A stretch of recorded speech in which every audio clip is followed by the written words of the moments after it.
Was watching this weekend the greatest major league player of my life, the single best Major League Baseball talent of my life. Yeah, it's not close. It's Shohei Ohtani. Now, I wasn't around for Babe Ruth or Ty Cobb. He's better. Bo Jackson was good. He couldn't pitch. Shohei Ohtani had quite a weekend, bomb after bomb after bomb against the D-backs. Does everybody understand what we're watching here? He leads baseball in all the big power stats, extra base hits, OPS, RBIs tied, home runs. He's also 7-3 on the mound. He doesn't really have a comp. You could say, well, MJ was the best offensive player and defensive player, but we demand that our NBA players actually play defense. Everybody except James Harden does. I'm talking about maybe Michael Phelps, who won 23 gold medals. The next closest was 9, and he was dominant in multiple swim categories. That's about the comp. Michael Phelps, the greatest Olympian of all time. But this is what globalization does, and it's an amazing thing to sports. The best 2 NBA players now are Giannis and Jokic, highly skilled bigs. And in America, the way it works is that specialization in a lot of different fields is key, probably because of our capitalistic nature. The more money you can make, the better. Everything's about specializing in this and specializing in that.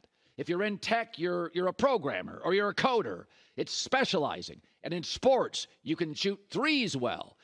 You're a rim protector. Now, LeBron was the exception, did almost everything well, but he's never been a great long-distance shooter. But Europeans are different. The world is different. It's not about specializing. It's about if you want to get to America and make the most money in professional sports, because that's where all the money is, outside of international soccer, the big money in basketball and baseball is in this country, it's be great at many things, make yourself better, your team better, highly skilled. You watch European basketball players. They do multiple things well. I mean, Jokic can pass. He's an elite passer, elite shooter. He can rebound. He can direct traffic. He can handle the ball. We've never had a center like Jokic. Embiid won the MVP, but it was more of an anti-Jokic vote. He's a much more layered player, and it's not particularly close than our bigs, especially the old bigs, like the Wilts and the Shaqs or the Hakeems. And Shohei Ohtani does everything well. And what's remarkable is how he garners all this power. He's 210 pounds. It's unbelievable. He's got like Aaron Judge power, 210-pound guy. He runs. He hits for power. He hits for average. He's a dominant pitcher. Highly skilled at a lot of things. It's part of what I'm watching with the globalization of sports. Now, I don't know if those players will always be as popular as domestic players. It is clearly an advantage in college basketball to be on television during March Madness and introduce Zion to us.